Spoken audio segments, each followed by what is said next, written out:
"You have a camera in your office," the little girl whispered. "But it's not yours." Carter William froze. His hand hovered over the keyboard, the soft clatter of keystrokes dying mid-word. The afternoon sunlight spilled through the tall windows behind him, casting warm light over polished walnut shelves and the flickering blue of his workstation.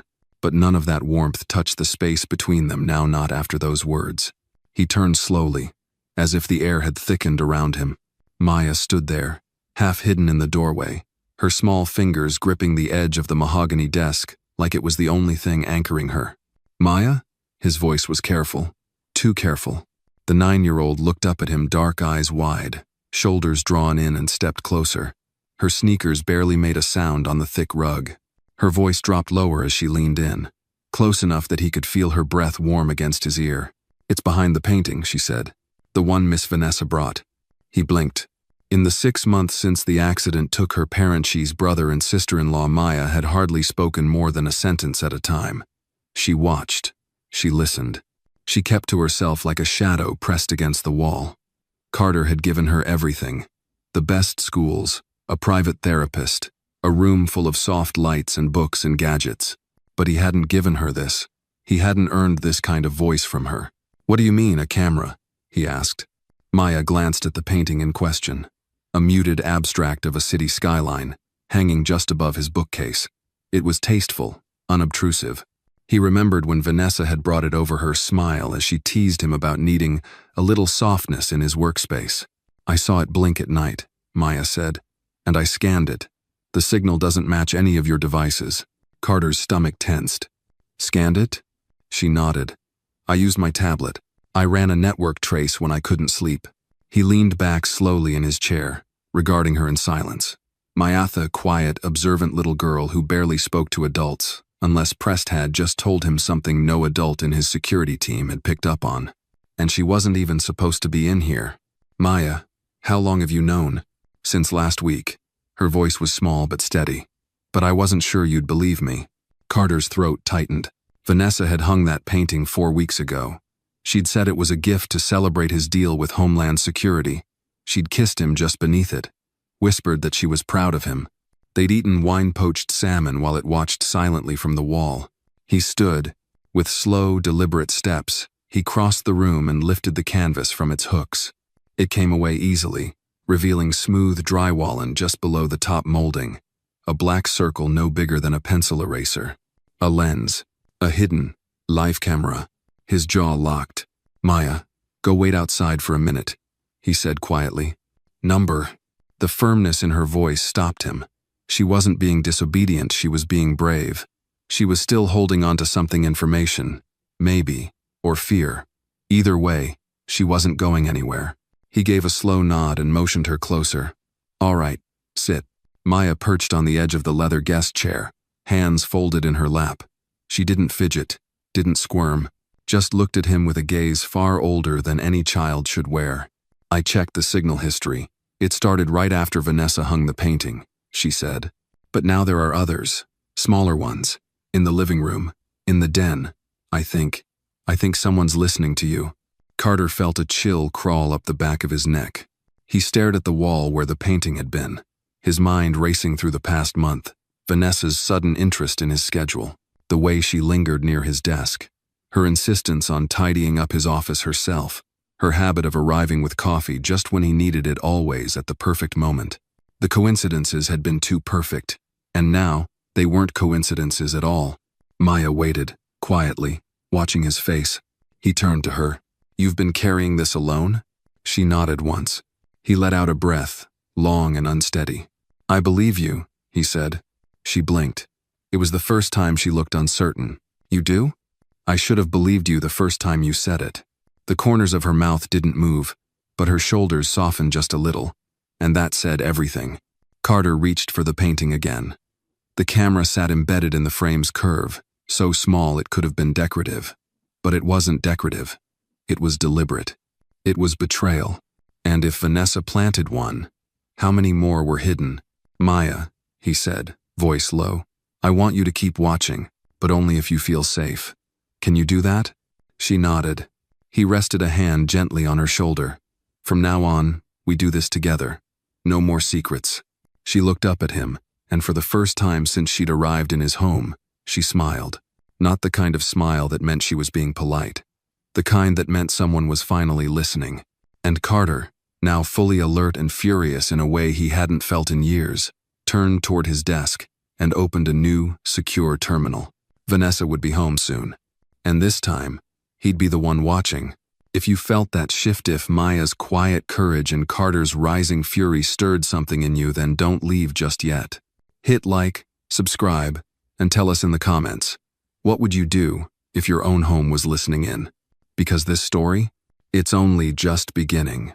The wind outside Carter's estate shifted, tugging at the tall trees that lined the perimeter like sentries. Inside, the air had grown still dense with unspoken understanding and something colder, deeper. The end of illusion. Vanessa would be home in 27 minutes. Carter knew this because her routine was precise. She always left her boutique consulting firm at 5:35 p.m., stopped for a decaf soy latte from the cafe 2 blocks over, and arrived back at the house at 6:12, give or take a minute. She would smile, hang her coat on the antique hook she insisted on installing near the front door, and come to find him, always with a casual, "I missed you," and a kiss that tasted like lavender and control. He stared at the painting now resting on the floor, frame slightly cracked from where he had wrenched it down. The camera lens stared back at him, lifeless yet damning. Maya sat on the far end of the couch, her legs tucked under her, tablet open in her lap. Her tiny fingers swiped quickly across the screen, bringing up signals Carter's system hadn't flagged. Not once. "How many?" he asked without looking up. "5 that don't belong," she replied. "2 in your office, 1 in the living room, 1 in the guest bedroom, and," she hesitated, "1 in your master suite." Carter inhaled slowly through his nose. It wasn't anger, not yet. Anger was still an emotional luxury. This was calculation, cool and precise. "You've seen them all transmitting?" "Yes. I mapped their activity. Most of them are quiet during the day, but between midnight and 4 a.m., they all go active for short bursts. Which means someone's collecting data in intervals," Carter muttered. "Batch transmitting, trying to stay off grid crawlers." He rubbed a hand over his jaw. That kind of protocol wasn't amateur work. This wasn't some private eye hired by a jealous ex or a tabloid leak. This was targeted, high-level surveillance, the kind he'd designed his entire company to prevent. And it was happening under his roof. He rose from the desk and crossed to the tall oak cabinet on the wall. With a flick of his fingerprint and a silent swipe on the keypad, the panel slid open to reveal a matte black server tower humming gently against the wood. He pulled a secondary cable, connecting Maya's tablet directly into the diagnostic port. "You're in," he said. Maya looked up, startled. "You're giving me access?" "I trust you," he replied. "Apparently more than I trust my own damn firewall." Her eyes widened. But she didn't smile this time. She just nodded and got to work. While she traced signal paths through layers of digital noise, Carter moved back to his desk and accessed the central security dashboard. Every camera, every mic, every access log since the system's installation came up like a digital nervous system. Vanessa had access limited, of course, but that hadn't stopped her from supplementing it. He flipped through motion logs. Several entries stood out, movements triggered in rooms no one should have entered. Guest bedroom on Wednesday, living room at 3 a.m. last Sunday, and one log with no source signature at all. Blank. Whoever had placed these devices didn't just want to spy on him. They wanted to do it without leaving fingerprints. A knock at the door startled both of them. "Josephine." Carter exhaled and opened the door to his longtime housekeeper and family friend. Her silver-gray bun was tight, her pressed blouse spotless, but her eyes narrowed immediately when she saw his face. "Something's wrong," she said, not asking. "Yes," Carter replied. He gestured for her to come inside and quietly closed the door behind her. Maya didn't even look up as Josephine entered. She was too deep in code, face aglow with reflected blue light. Carter leaned in and spoke low. "Vanessa may have planted surveillance devices. Maya found them." Josephine blinked once. "Where?" "Everywhere." Her face hardened. "I knew something felt off. She's always lingering, always knows too much, and she talks to that CFO of yours too often." Carter turned sharply. "Miles?" Josephine nodded. "He came by unannounced twice last week when you were out. Said he was checking paperwork. Vanessa acted like it was nothing, but I caught them whispering in the den. She didn't know I was listening. Carter's pulse ticked up. Miles Rennis' right hand, his best friend since MIT. Could he have? He didn't finish the thought. "Thank you for telling me," he said. "I need you to do something for me. Anything. When Vanessa gets here, act normal, like we know nothing." Josephine's mouth tightened. "I've been playing polite longer than she's been alive, son. I can pretend just fine." Carter gave a brief nod. Maya's voice cut through the room. "I found something." Both adults turned. "There's a signal hub. All the devices route to it. But it's not here," she said. "It's off-site, somewhere in downtown Austin." Carter moved beside her and looked at the map she'd generated. A red pulse blinked on a building address tied to a small private storage firm with no obvious affiliation. "Whoever's behind this is good," Maya murmured. "They don't transmit constantly. It's like they're doing packet shadows, slivers of data, hard to trace." "And yet you traced it," Carter said. She shrugged. "I learned from watching you." Before he could answer, the front door opened and closed softly. Footsteps. He could hear her laugh float down the hall, familiar, warm, rehearsed. Carter closed the server panel in a smooth motion and locked the tablet inside a drawer with Maya's quick cooperation. Josephine straightened her skirt and gave Maya a brief nod before heading back to the main hall, her expression once again composed. "Carter?" Vanessa's voice called. "Where are you, babe?" "In the office," he said, walking toward the doorway. Maya slipped quietly to the side hallway just as Vanessa appeared, arms full with takeout bags and a bottle of wine peeking out of her purse. "There's my genius," she said, leaning in to kiss his cheek. He let her. She looked around. "Smells like server heat in here. You working hard or hardly working?" He smiled tightly. "Just running diagnostics. A few glitches in the system." Vanessa paused, eyes scanning the room with that trademark playful curiosity. "Anything serious?" "Not really," he said, "but I'll probably do a full reset later. Need any help?" "No," he replied. "You've helped enough." She laughed. "Well, if I didn't know better, I'd think that sounded pointed." He didn't answer. She placed the food down and stretched, the movement slow and deliberate. Comfortable. At home. Tout confortable. He watched her for another long beat, noticing the way she slid her hand along the edge of his desk right above the drawer that now held the only thing she didn't want him to see. "We should eat before it gets cold," she said, turning. "I'll be out in a bit," he replied. She blew him a kiss and walked off, humming a tune that didn't reach her eyes. When the door closed behind her, Carter sat down slowly and pressed his hands together. His temple throbbed. He didn't want this to be true, but it was. He could feel it beneath her affection, her perfect timing, her feigned sweetness. She was watching him, using him, and she wasn't working alone. Behind him, Maya stepped out of the shadowed hallway. "Uncle Carter?" she asked. He turned. "Can I help with the reset later?" He stared at her for a moment, then nodded. "You already are." The house had gone still again, the kind of quiet that only came after a storm or just before one. Carter sat in the darkened office long after Vanessa had gone upstairs for her nightly bath. The scent of her lavender body oil still lingered faintly in the air, as if even her presence left strategic residue. The wine had remained untouched on the kitchen counter. The food she brought had gone cold. Neither he nor Maya had the appetite to eat after what they knew now, and what they still didn't. Maya sat cross-legged on the floor by the server cabinet, a blanket wrapped around her small shoulders, the glow of a secondary monitor reflecting off her round glasses. Her fingers flew over the keyboard, silent and focused, analyzing packets Carter wouldn't have expected even a junior engineer to notice. At some point, Josephine brought them both mugs of hot chamomile tea.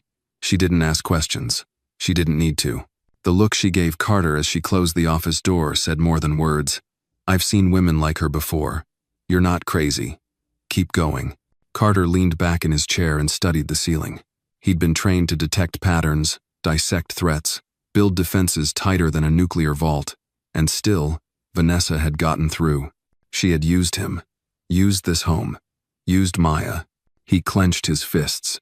"Got something," Maya said, her voice low, but charged with energy. He wheeled his chair over beside her. "Show me." I mapped her cloud activity. Not her personal account, she's too smart for that. But the devices she planted are syncing to a private server, hosted offshore, masked behind a shell company in the Caymans. Maya clicked through tabs. Here's the IP trace. I ran it against known activity logs. She brought up a dataset Carter knew well. Prototype access logs from his own system blueprints, algorithm test results, beta encryption routines. This is yours, she said. And this, she tapped another tab, is where it ends up. Carter stared at the second screen. He recognized the formatting. It was Orion Tech's system interface. Proprietary, internal, confidential. The watermark in the corner was unmistakable. Vanessa wasn't freelancing. She was an agent, a corporate spy. She was working for his greatest competitor. How the hell, he muttered. I built firewalls to stop nation-states. And she? Maya glanced up, her voice quieter. She got in because you trusted her, not because she outcoded you. Carter didn't respond. The truth sat heavy in his chest. She was right. The breach hadn't come through the network. It had come through the heart. Is Miles involved? He asked, almost afraid of the answer. Maya hesitated, then pulled up a video file. It's grainy, she said, but I think it's enough. The footage was time-stamped 3 nights ago. It showed the living room, angled slightly from the bookshelf, a view Carter didn't remember authorizing. Vanessa walked in first, carrying a thin silver case. Moments later, Miles followed, glancing over his shoulder like a man not quite convinced he was alone. In the video, Vanessa placed the case on the table, opened it, and extracted a USB drive. Miles said something, no audio, but his posture said everything. Confident, familiar, impatient. She handed him the drive, and he nodded before tucking it into his blazer. Then they embraced. Not like friends, like co-conspirators. Carter leaned back, swallowing hard. I need air, he said. He stepped out onto the back deck, the cold biting more than he expected. The sky was clear, stars cutting through the dark like sharpened pins. The pool lights shimmered gently, untouched. 6 months ago, he'd adopted Maya, hoping to give her safety, stability, something that resembled a home, but she had ended up protecting him, watching over him while he played the role of guardian. He heard the sliding door behind him. Uncle Carter? Maya's voice was small. He turned. You should be sleeping. She came out barefoot, pulling the blanket tighter. I couldn't. He crouched and rested a hand on her shoulder. I'm sorry, he said softly. You shouldn't have to carry this. I wanted to tell you sooner. Her voice cracked. But I didn't want you to think I was trying to ruin things. He frowned. Why would you think that? Because she makes you happy. You smile when she's here. You laugh. And I thought, maybe if I told you, you'd think I was trying to break that. Carter closed his eyes. The pain that pierced through him wasn't from betrayal. It was from realizing that a 9-year-old had silenced herself for his comfort. She'd chosen his feelings over her own safety. No one should ever ask you to do that, he said, pulling her into a hug. Least of all me. Maya didn't say anything for a moment. Then, muffled against his shoulder, she asked, So what now?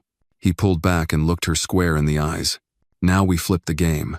They went back inside, both of them colder, but clearer. Carter opened a hidden drawer in his office desk and pulled out a phone, secure, unregistered, and used only for emergencies. He typed a number from memory. Read, he said when the line clicked. I need you. The voice on the other end was clipped. Ex-military. Give me a time and a location. Tonight. Here. Quiet surveillance. No uniforms. Understood. He hung up. Maya tilted her head. Who's Reed? Old friend. Private security. He's handled dirty corporate takedowns before. Carter's voice was low, measured. We'll give Vanessa and Miles what they want. Let them think they're getting everything they came for, but we're going to control what they take. Maya's eyes lit with understanding. You want to feed them false data. Exactly. And while they're celebrating, we'll be recording everything. He brought up the company's prototype interface and started crafting fake build logs, misleading algorithm structures, and backdoor-laced software packages. Maya helped, inserting trigger codes that would log every machine accessing the files. As they worked, Josephine returned, carrying a metal tin of oatmeal cookies and a fresh mug of cocoa. You two look like you're preparing for war, she said, setting the tin down. We are, Carter replied. She didn't flinch.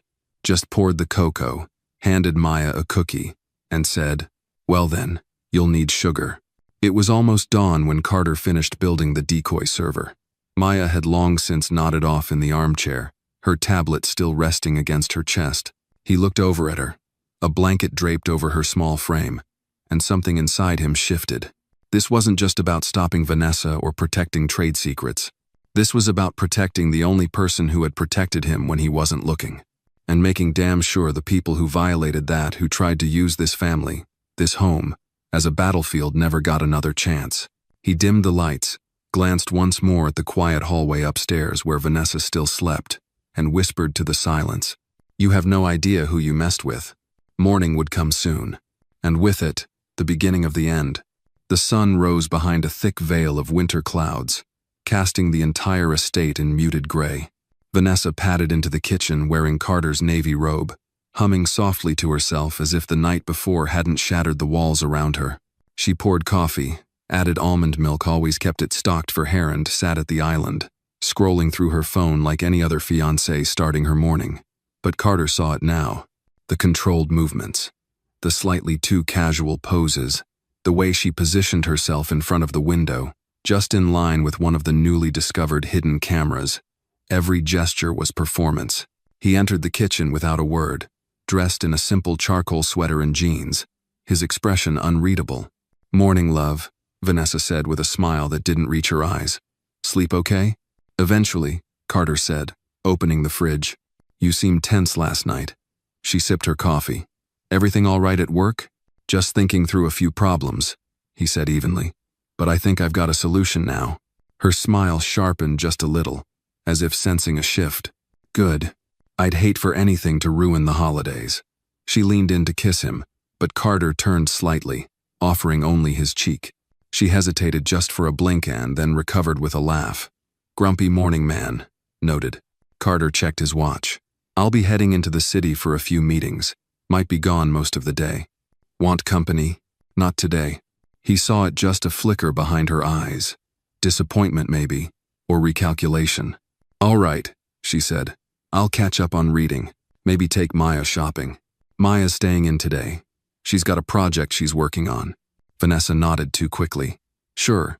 Maybe we'll bake something later then." Carter gave a short smile and left. But he didn't go far.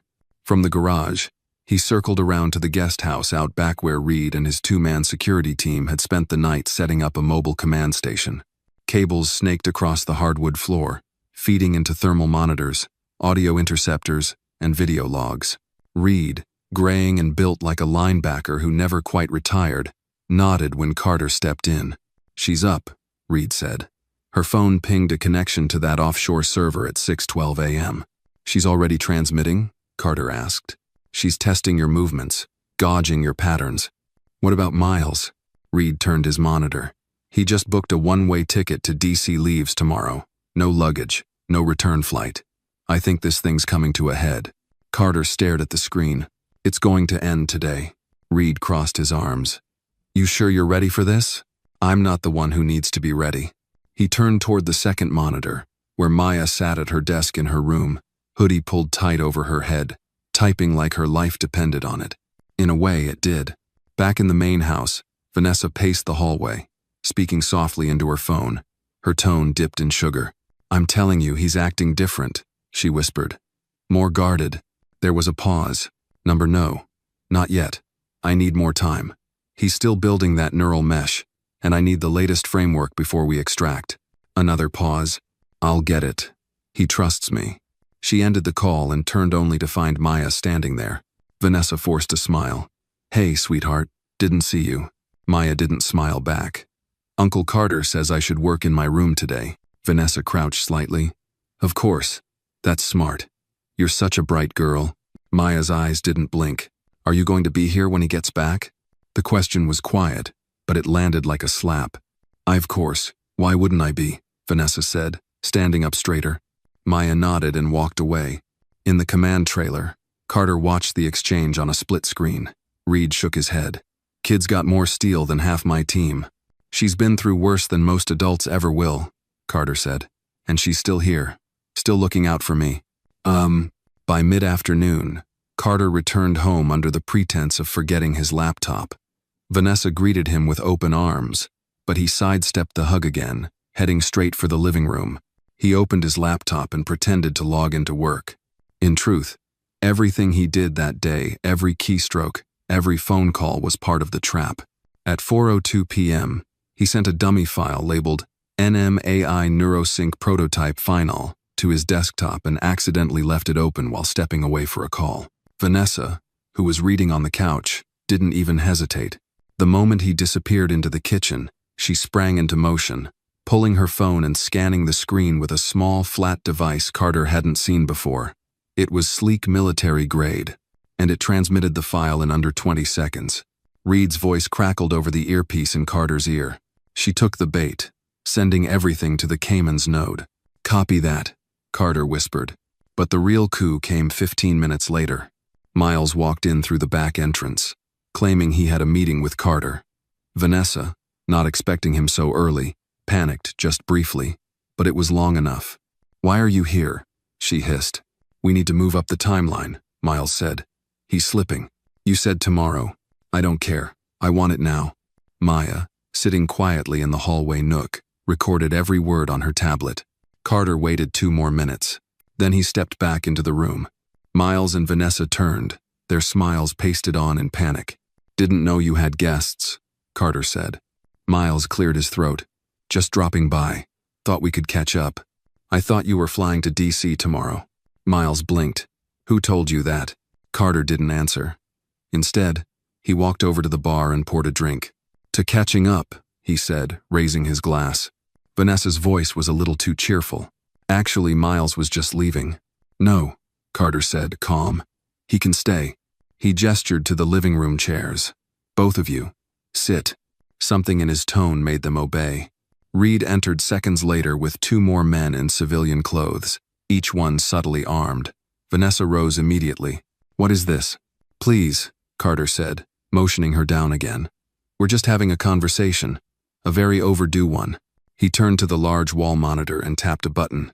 The living room screen lit up showing footage of Vanessa transferring the files, then Miles receiving them, then her whispering on the phone. Vanessa's face went bloodless.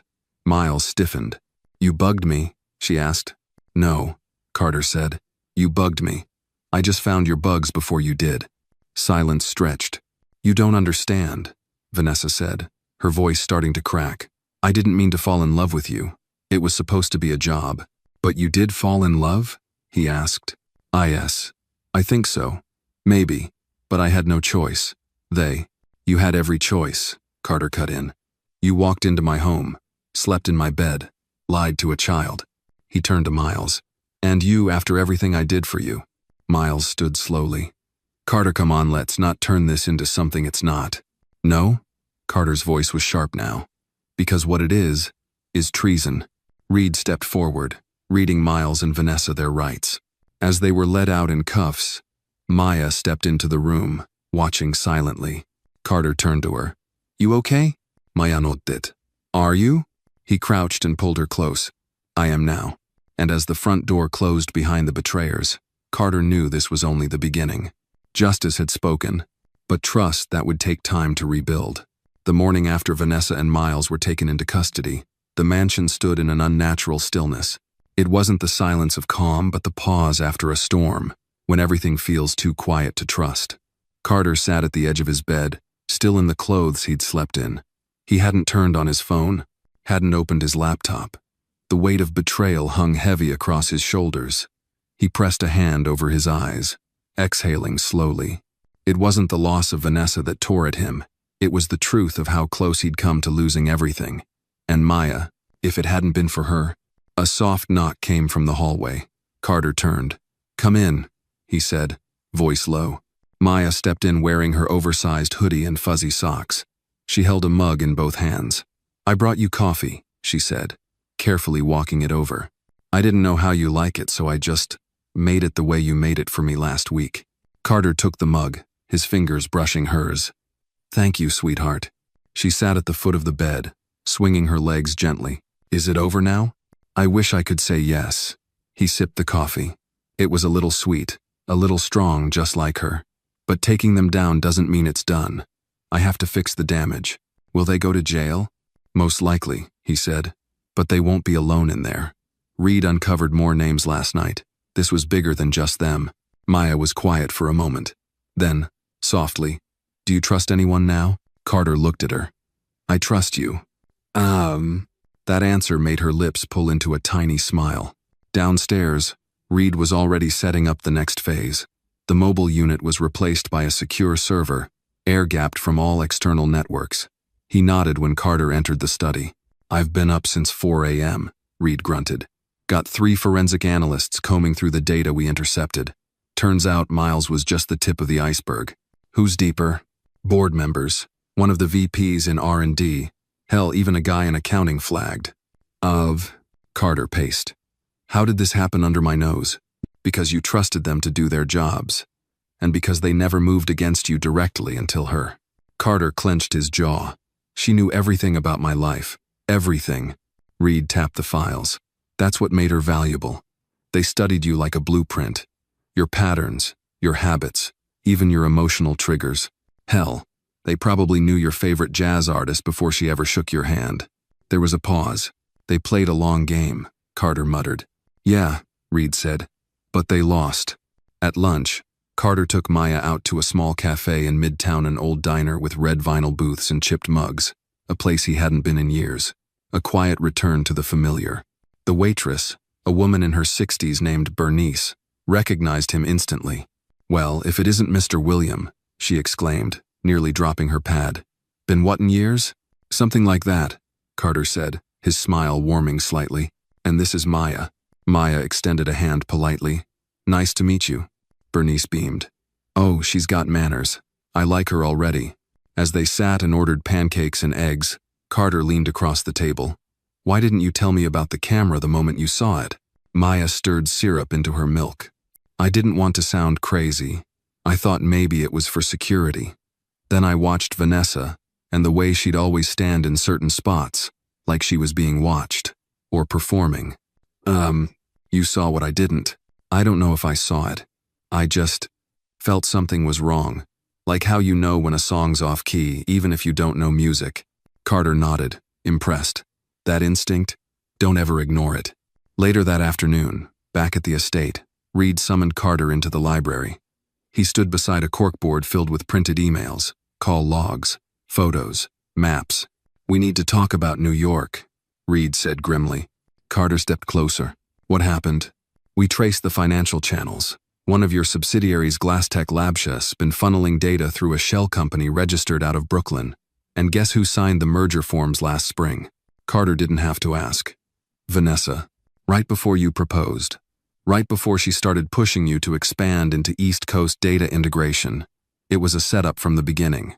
Carter's hands balled into fists. "What do we do?" he asked. "We go to the source, quietly. No press, no announcements. We fly out tonight." Carter glanced toward the hallway, where Maya's laughter echoed faintly from the sunroom. "She comes with us." Reed raised a brow. "To New York? She's already been in the middle of this, and I trust her. Plus, I don't want her out of my sight again." They flew out that evening on Carter's private jet. Maya curled up beside him, headphones on, watching Hidden Figures. Carter glanced down at her every so often, the soft blue glow of the screen lighting up her small face. She had no idea how much she'd changed his life in just a week. In New York, they checked into a discreet boutique hotel near Soho.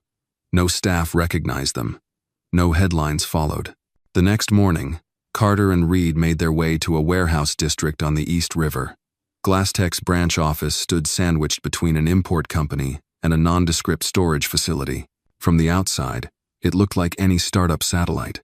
But inside rows of black servers, blinking red and green, told a different story. "This place doesn't just duplicate files," Reed whispered. "It replicates entire networks. It's a ghost image of your company's mainframe." Carter's stomach dropped. "They weren't stealing pieces of your data," Reed said. "They were building their own version of it, preparing to replace you." A man in a crisp suit stepped into the room. "Mr. William, didn't expect you so soon." Carter turned. "Who are you?" "Name's Eric Vaughn. I'm the acting director here. Or, I was." "Cut the polite act," Carter said. We've traced your payments.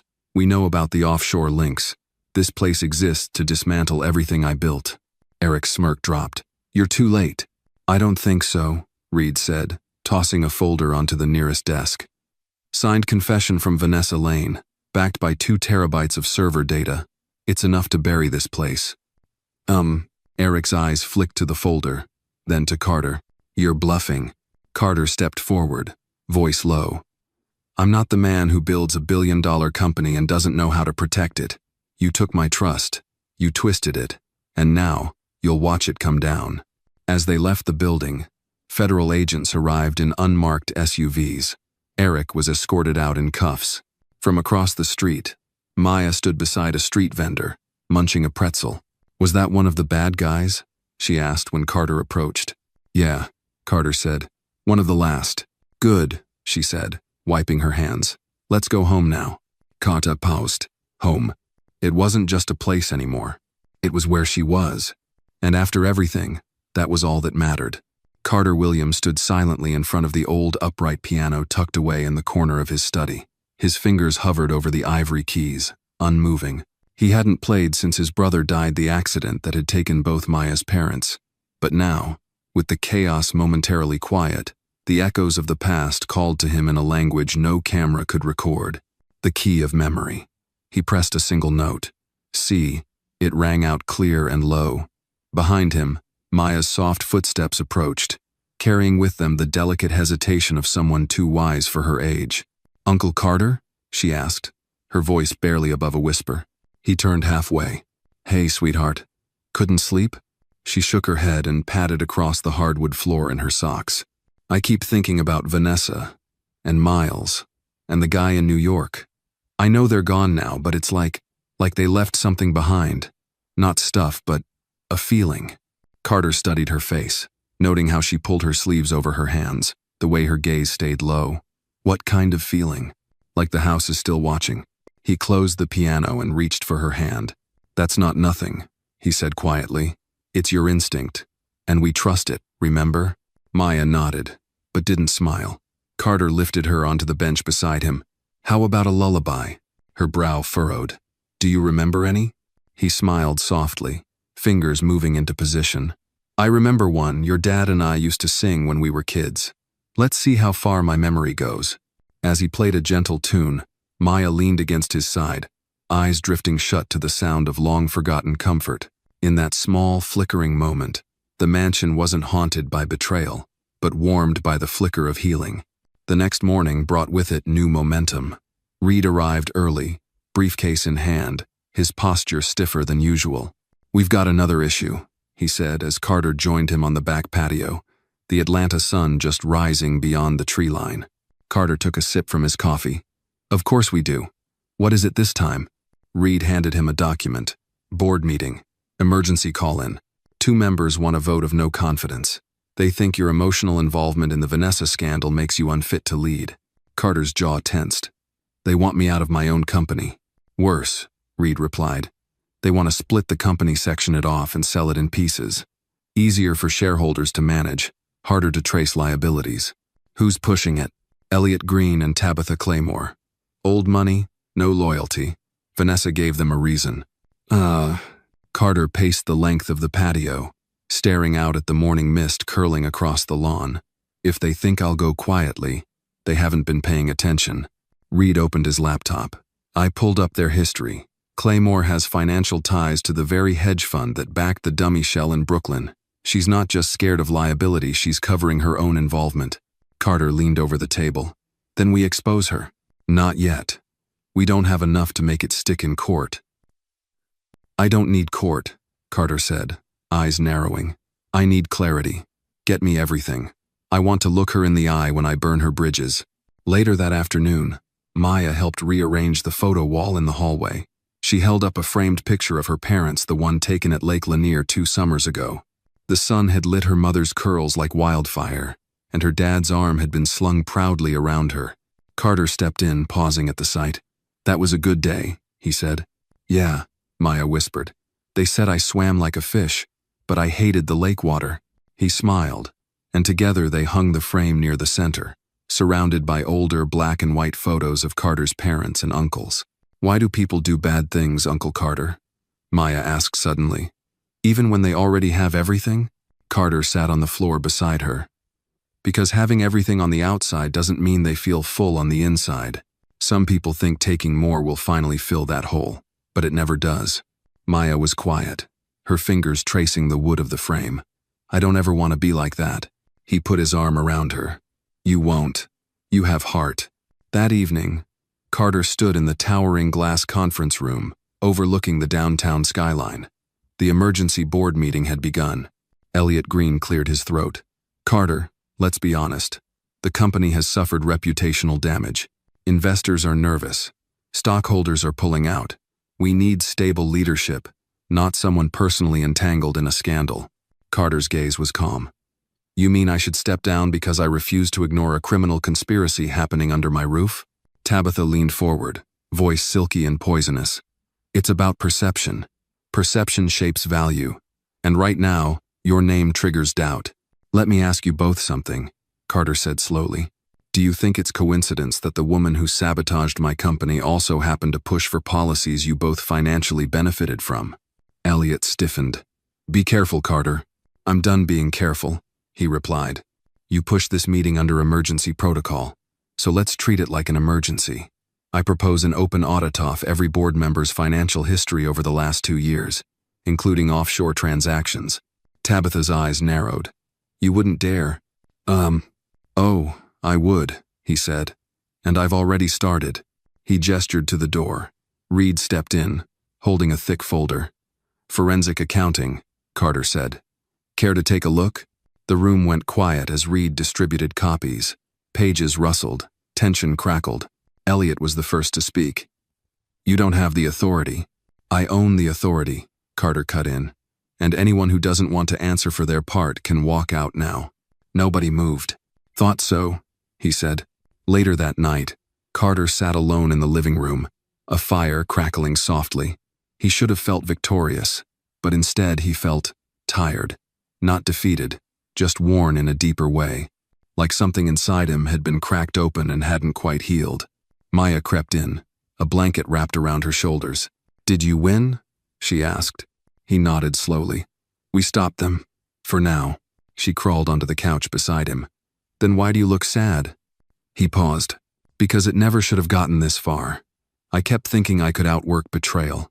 But the truth is, sometimes, the people closest to you don't want to be saved. They just want to win." Maya leaned her head against his arm. "You still have me." Carter smiled. "That's the only win I really care about." And in that moment, the fire, the silence, the echo of a piano key pressed hours ago, it all wrapped around them like the closing of a wound. Not healed, but finally beginning to close. The following morning, the air in the William estate felt oddly lighter, like something poisonous had finally been exhaled. But Carter William knew better than to let relief dull his vigilance. Betrayal didn't vanish, it retreated, regrouped, and re-emerged smarter. And in this case, he hadn't yet touched the center of the rot. Vanessa was still out there, and she knew he knew. Downstairs, in the sunlit kitchen, Maya was making toast. She wore one of Carter's old t-shirts, trailing just past her knees, and her hair was in its usual morning mess of tight, frizzy curls. "You look like you didn't sleep," she said, not looking up. Carter poured himself coffee. "Didn't. Too much thinking." Maya handed him a slice of toast. "That's how you get those lines in your forehead." He chuckled, a soft, tired sound. "You mean the ones that make me look wise and mysterious?" "I mean the ones that make you look worried and old," she said, finally smiling. He took the toast and ruffled her hair. "You're cruel in the mornings." "No, just honest," she replied, hopping up onto a bar stool. Then, quieter, "Are you going after her?" Carter paused. He didn't need to ask who her was. "Yes," he said finally, "but not the way you think. I need proof, Maya. Not revenge, not emotion, something undeniable, something that ends this." Maya nodded slowly, expression thoughtful. "Then you need help." Carter raised an eyebrow. "You volunteering?" She nodded. "I've been thinking about that camera, and the closet next to your office." He looked at her sharply. "What about it?" "I heard something once, like clicking, It was late, and I couldn't sleep. I thought maybe you were just watching something, but maybe it was more. Carter leaned in. You think the closet's the entry point? I think someone used it.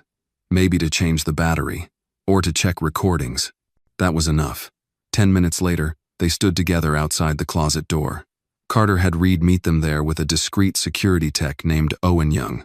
Quiet, brilliant, and absolutely loyal. Owen swept the area with a detection wand. It gave a soft beep near the crown molding above the doorframe. There, he said. Infrared line was broken. That's likely the receiver point. He climbed a small ladder and opened the paneling. Inside, tucked behind insulation and nearly invisible without close inspection, was a black signal booster the size of a deck of cards. Carter took it and turned it over. No manufacturer logo. No ID tag. Owen ran a quick scan. Encrypted broadcast. Frequency hopping every 3 seconds. It's not Wi-Fi based. Military-grade RF. Carter's jaw tightened. Vanessa didn't just want to spy on Mesh. Wanted it to be untraceable. Reed frowned. Which means she wasn't working alone. No regular private investigator sets up gear like this. Carter nodded. Call in Leon. Reed blinked. Leon? I know we haven't talked in years, Carter said, but I trust him. He's the only one who's ever done what I'm about to ask. An hour later, Leon Barksdale walked into the estate. He was a thick, no-nonsense man in his 50s, bald with deep lines around his eyes and a bullet scar visible above his collarbone. Been a long time, Carter, he said, shaking his hand firmly. Not long enough, Carter replied. But I need your help. Leon smiled faintly. When you left the agency, you said you'd never pull favors. You said you were done. I lied, Carter said simply. They went after my family. Leon's smile disappeared.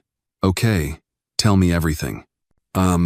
They sat down in the study with the recovered signal booster and the schematics of Carter's office layout. Owen walked Leon through the tech setup. Leon listened, silent, then stood. She's ex-military. Special intel or mercenary. For hire, maybe both. She's not after your money. She's after your assets, patents, proprietary code.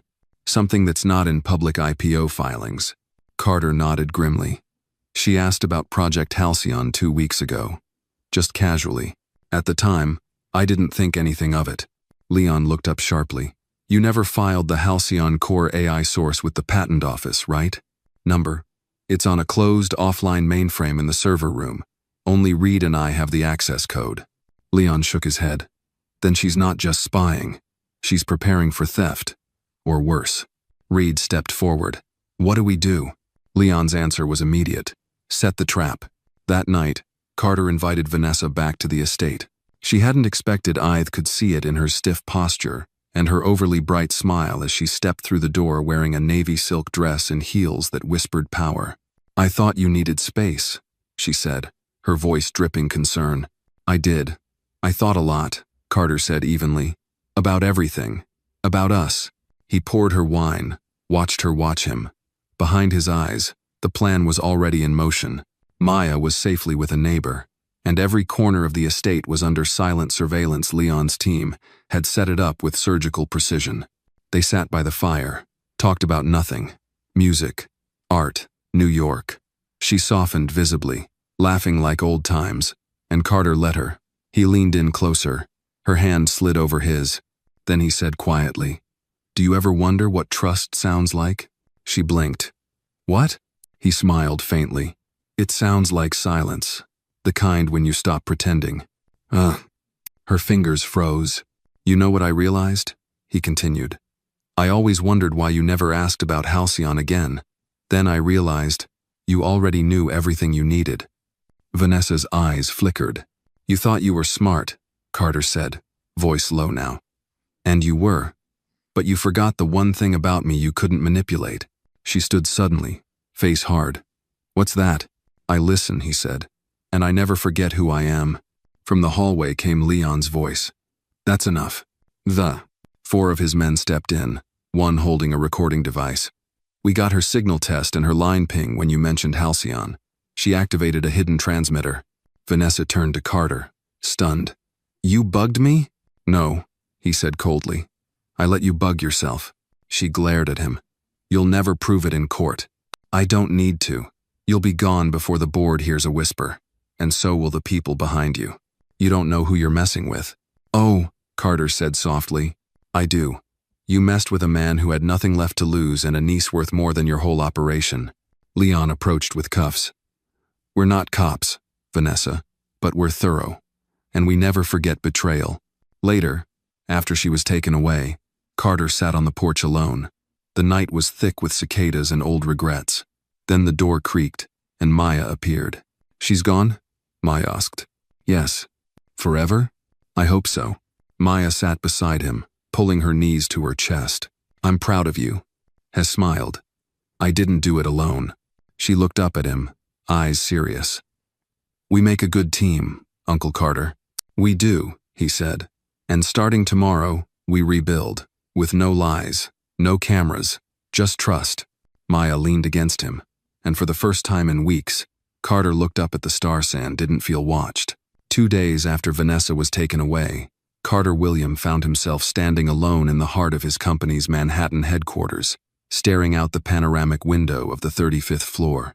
From up here, the city pulsed with indifference horns blaring, lights flickering, people rushing Gand. None of them had any idea what had nearly been stolen from them, or from him.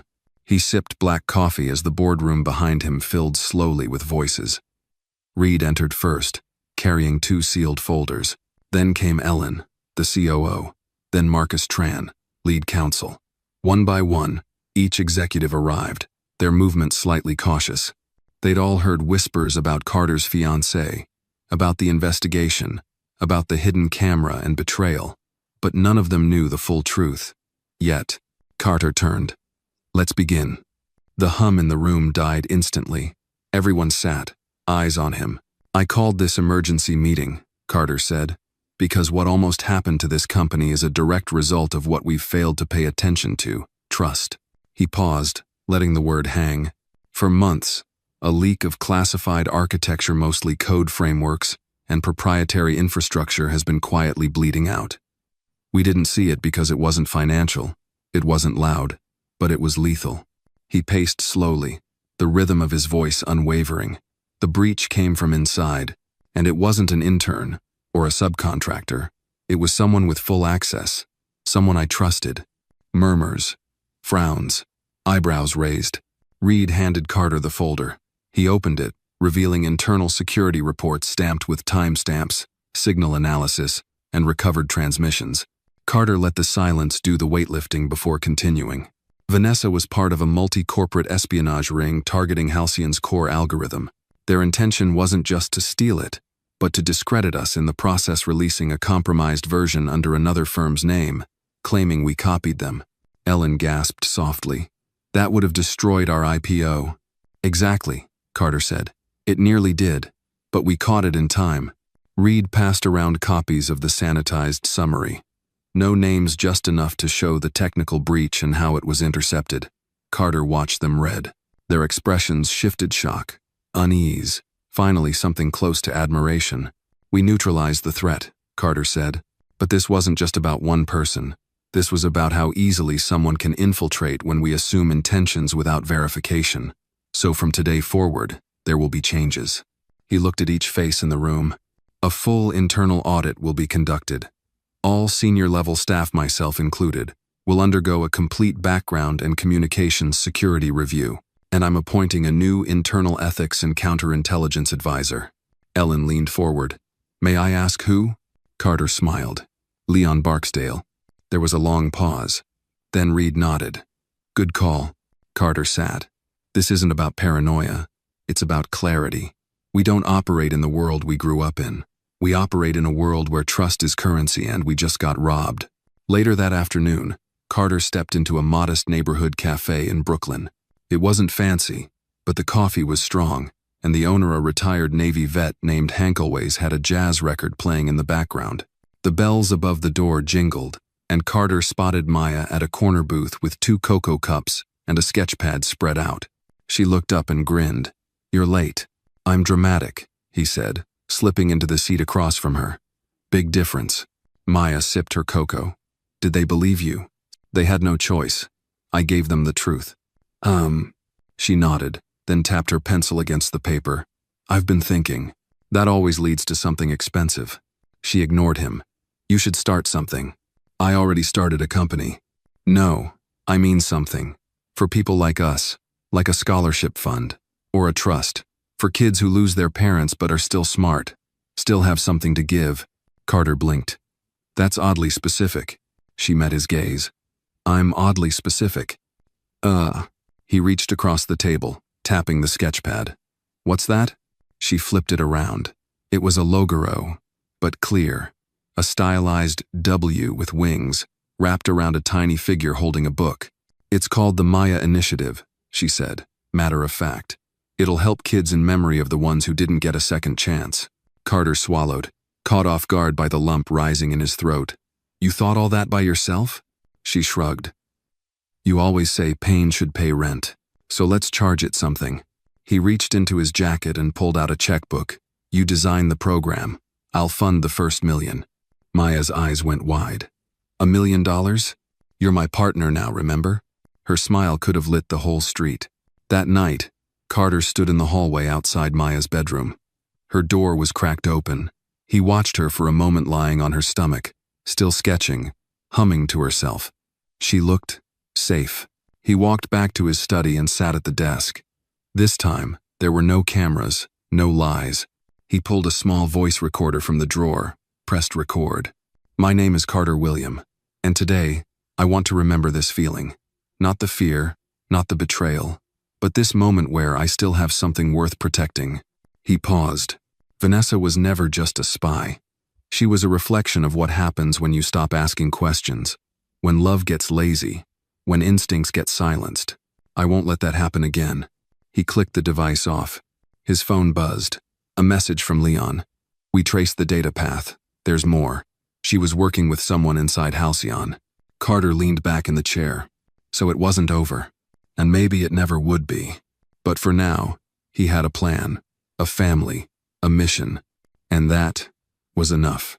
The next morning, Carter walked into the office with Maya beside him. She wore a small blazer over her hoodie and held a folder labeled Proposal. The receptionist smiled. Good morning, Mr. William. Carter nodded, then looked at Maya. Today, she gets her own desk. Really? Maya whispered. Carter grinned. Let's just say this company is under new management. Carter Williams' footsteps echoed down the hallway of Halcyon's cybersecurity division, a floor that most executives rarely visited unless something had gone terribly wrong or needed to be silenced quickly. Today, it was neither. Today, it was a preemptive move. The kind you make when you finally realize you're not just running a business, you're guarding a legacy. At the end of the corridor stood Leon Barksdale, arms crossed, waiting with his usual steel-eyed focus. Behind him, a new private server room had been secured triple access points, facial scans, and encryption protocols so advanced that even the NSA would blink twice. Maya called it the Vault, and it stuck. You ready? Leon asked without a greeting. As ready as you ever are when you're about to crack open the devil's inbox, Carter replied. Leon motioned toward the glass door. We decrypted her outgoing data. Vanessa wasn't just working for a competitor, she was building a network inside Halcyon. Employees we trusted, vendors, even one of the assistant project managers. Carter's jaw clenched. So she didn't just come for me. She came for the whole foundation. Leon nodded. But here's the twist. She wasn't the top. She was middle tier. There's someone above her. Someone who never showed their face, only referred to in her communications as Monarch. Carter exhaled, long and slow. You're telling me the person who orchestrated this entire scheme still hasn't shown themselves? Not yet, Leon said. But we're baiting them now. Later that afternoon, Carter returned to his office and found Maya perched at her new desk just outside his door. Her blazer was too big on her narrow shoulders, and her sneakers didn't match the building's marble elegance, but no one questioned her presence. Not anymore. She was the one who had spotted the first sign the whisper in the storeman now. Everyone looked at her differently, like she belonged. She looked up from her drawing. They gave me a company ID, and a badge, and a coffee mug. It says World's Youngest Advisor. Carter chuckled. You earned it. Leon dropped off a package for you, she said, handing him a brown envelope sealed with a wax stamp. It looked old. Carter took it, studying the emblem impressed in the wax. A monarch butterfly. His heart skipped. He moved quickly, shutting the office door behind him. With steady hands, he opened the envelope and pulled out a single sheet of linen paper. The handwriting was elegant, deliberate. "Hello, Carter. You're a man of vision. But even visionaries can be blind. I never meant for Vanessa to hurt you. She was only supposed to extract information. The pain that was her own flaw. Let's keep this professional. There's a deal to be made. Meet me alone. Tomorrow. 11 a.m. Battery Park. Bring no one. Not even the girl." There was no signature. Just a small drawing in the bottom corner, a butterfly, wings closed. At 10:58 a.m. the next day, Carter sat alone on a weathered bench in Battery Park. The Hudson River shimmered under the pale morning sun, gulls calling overhead, joggers passing in pairs.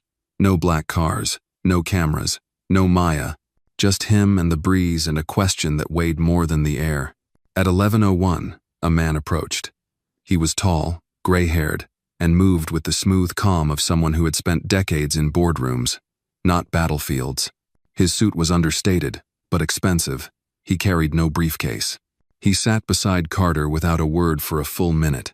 Then, softly, "You were always too idealistic." Carter turned. "You've got me at a disadvantage." "No, Carter," the man said with a ghost of a smile. "You gave that up the day you fell for Vanessa. That was your first mistake. The second was raising that girl to think truth mattered more than survival." Carter's blood ran cold. "You know, Maya." The man turned to him fully. "I know everything. I built this industry before you were old enough to spell algorithm. I built the trust you're so fond of tearing down. Then why try to destroy Halcyon? Because you were too pure. You still believed in open platforms, in ethical code, in protecting user privacy. That's bad business, Carter. And espionage is better? It's efficient," the man said flatly. "But don't take it personal. Vanessa was a tool. You were just in the way." Carter's hands curled into fists on his lap. "So why meet now? Because this doesn't have to end with courtrooms and FBI headlines. Sell. Walk away. Halcyon is valuable, but not irreplaceable. You walk, and I erase all traces of involvement. Maya gets to grow up safe. You get to retire with dignity. And the butterfly never lands again." There it was. The ultimatum. Carter stared out across the water, his thoughts racing. He thought of Vanessa's betrayal, of Maya's trembling voice in his office, of the way she had looked at her sketchbook that night when she said, "Pain should pay rent." He stood. The man remained seated. "Think carefully." Carter turned to him, eyes calm, voice low. "I have. You touched the wrong family." And with that, he walked away. Back at Halcyon, Carter convened his senior team for a midnight war room session. Only 6 people. Maya sat quietly in the corner, scribbling notes on a legal pad she could barely hold up. "We're going to leak," Carter said. Gasps. Eyebrows. "To the press?" Ellen asked. "Number to them," Carter clarified. "To Monarch's shell companies. We'll feed them a discovery, an artificial prototype they'll think is the next big leap. But it's code locked. It carries a trace signature. As soon as they open it, we'll have the digital path." Leon smiled. "Reverse bait." "Exactly. And when we find them?" Carter met Leon's eyes. "We burn the network. All of it." That night, Carter sat at Maya's bedside again. She was curled up, breathing softly, a stuffed bear tucked under one arm. The light from the hallway cast a long shadow over her, and Carter stood there longer than usual. He thought of what the man had said in the park. "She thinks truth matters more than survival." He leaned down, kissed her forehead. "She's right," he whispered, "and that's why you'll lose." He walked out, leaving the door cracked open just enough to let the night know this house wasn't afraid anymore. The city was still sleeping when Carter Williams stood alone on the rooftop of Halcyon's central headquarters, the skyline behind him glowing with the first blush of dawn. His suit jacket fluttered gently in the cool morning wind, and in his hand, he held a tablet screen glowing faint blue, a live trace protocol running its course. The digital bait had been sent just hours before, carefully disguised as a breakthrough in predictive AI algorithms. Inside was the trap, a set of encrypted markers tied to an untraceable beacon until someone tried to decode it. The moment they did, the trail would lead straight back to Monarch. Downstairs, the war room buzzed with controlled tension. Leon stood at the center, issuing quiet orders. Screens displayed real-time logs, network pings, and one central grapha spiderweb slowly illuminating node by node. Maya was there too, feet tucked beneath her in the leather chair Carter had given her the night before, laptop open, eyes sharp. She had helped design the visual signature that made the bait irresistible. It wasn't just smart, it was poetic. She'd called it butterfly sting. Suddenly, one of the trace maps lit up in red. A terminal pinged. "They bit," Leon said. The room hushed. Then chaos erupted. Carter returned just as the trace finalized. "It's not coming from a shell company," Leon said, brows knitting. "It's coming from an investment firm, Bexler Capital, Midtown Manhattan. They own tech portfolios, not development labs." "Unless," Carter said, narrowing his gaze, "they've been laundering data under the disguise of financial assets." Leon pointed to a secondary trace path. "Here's the handoff server. Whoever Monarch is, they're behind this IP chain. But it's masked behind a corporate firewall." Carter looked around the room. "Then we go analog." The next morning, Carter stood outside the entrance of Bexler Capital's 57-story glass monolith. No entourage, no press. Just him, a black coat, and a small folder tucked under his arm. He walked past reception with the calm authority of a man who owned the ground he stepped on. The receptionist started to say something, then didn't. His eyes alone said enough. He stepped into the private elevator with a single keycard, one he'd acquired from a discreet Halcyon contact, embedded deep within the financial network. Floor 47, private access. The doors opened to a hush of gray carpet, abstract art, and silence that smelled like polished steel and rich mahogany. And then movement. A woman appeared at the far end of the hallway. Sharp suit, cold eyes. And behind her, the gray-haired man from Battery Park. "Mr. William," the man said, almost amused. "You really don't understand subtlety, do you?" Carter handed the folder to the assistant without a word. Inside, a full trace record of the digital trail, the embedded signature, and a copy of the NDAs violated by Bexler's shell entities. "I came to offer you a final courtesy," Carter said. "Disband your network, erase everything, or I take this to federal authorities, 3 media outlets, and the SEC. The man glanced at the file, but only for a second. "You're bluffing." Carter pulled out a second copy and tossed it on a nearby glass table. "That one's already at a lawyer's office. You have until tonight." The man's smile faded. "You have a child. Be careful where you shine your light." Carter's voice was ice. "She's why I shine it." And he walked out, leaving the door open behind him like a storm warning. Back at Halcyon, the mood was shifting. What had begun as a quiet, internal cleanup now felt like a prelude to war. Maya felt it too. She didn't speak much that day, just drew. Images of butterflies in dark forests, of skyscrapers with cracks, of small hands holding lanterns. Carter saw them all, and each one made him steadier. That evening, he returned home to find Vanessa's engagement ring sitting on his front porch in a small velvet box. No note, just the ring. He opened the lid slowly, staring down at the empty symbol. Then his phone vibrated. "Blocked number." He answered. "Hello, Carter." Vanessa's voice was soft, almost tender. "You're not supposed to call me." "I know, but I needed you to hear it from me. I didn't know they'd go after Maya. I swear, Carter. I thought it was just information. Clean, emotionless. You were engaged to me," he said. "That's not clean." A long pause. "I meant it, at first. Then I forgot where the lie ended, and the truth began." He said nothing. "They're going to strike soon," she whispered. "They won't just try to ruin you. They'll dismantle everything. Employees, data, Maya." He clenched the phone tighter. "Why warn me?"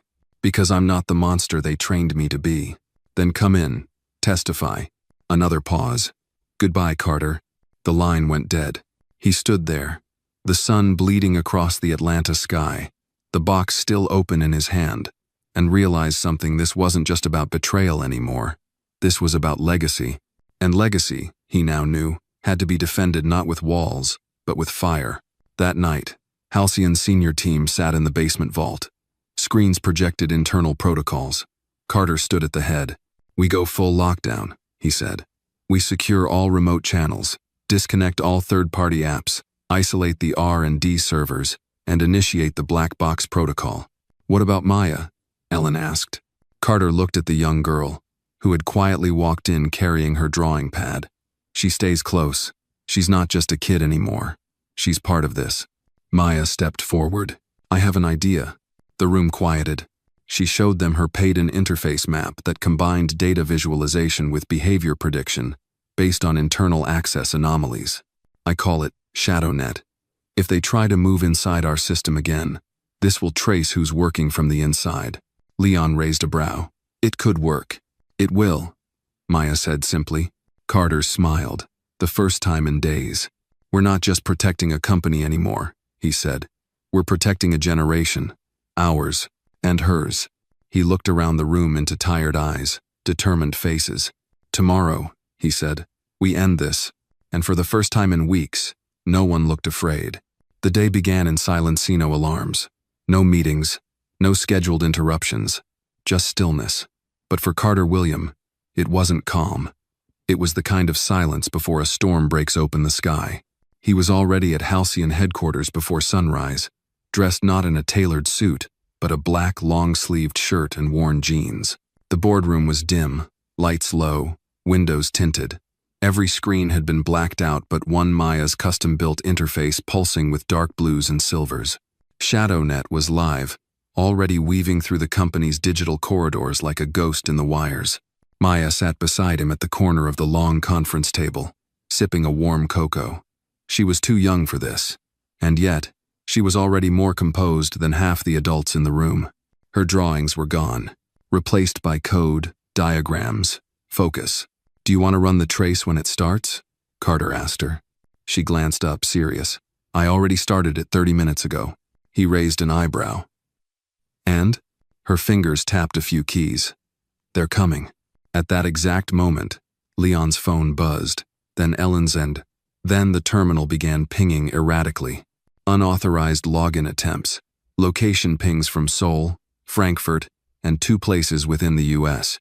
The attack was coordinated, layered through international proxy networks, but Maya's web traced the inner threads instantly. "They're rerouting through cloud APIs, Leon said, voice low but sharp. "Looks like the goal is to corrupt our IP library and rewrite internal ownership logs. They're trying to erase us from our own servers," Ellen whispered. Carter leaned forward. "Do it." Maya's fingers moved. And just like that, the trap snapped. On screen, the ShadowNet interface exploded into motion, red threads weaving into white, then collapsing into a single blinking node. "We've got the internal IP," she said. "It's someone inside Bexler Capital, a senior dev team leader. And wait, there's another one. Another ping." Vanessa's name surfaced. Not just a former fiancé, not just a plant.